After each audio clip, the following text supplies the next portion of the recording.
Hello, how are you?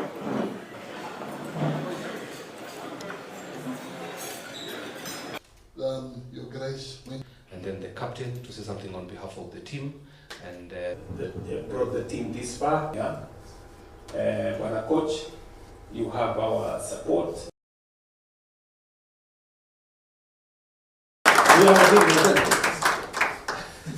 And Your Excellency, with your support, I'm sure.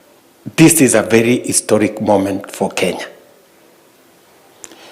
It is the first time in the history of football that Kenya is hosting CHAN.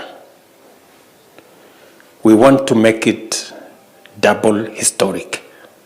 We want it to be not just the first time we are hosting CHAN, to also be the first time that we win as Kenya.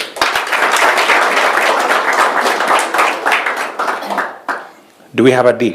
Yes. We win. Vijana wako hapa tayari. Kuna promise yako na niliwaambia jana kwamba ulisema tukifanya mambo kesho utatupanga, si ndio? Sasa. So, mimi nashukuru.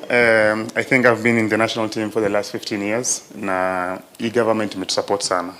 We will do our utmost best for everybody to be proud being a Kenyan, because they're going to show every bit of spirit coming from these players tomorrow that you as a Kenyan can associate with, because the hard work that they've put in up until now, and yeah, we're just going to want to make everyone proud, and we will do our best that we will be there until the last man standing comes 29th of August. We want to be in that final, and we're going to be in that final. So.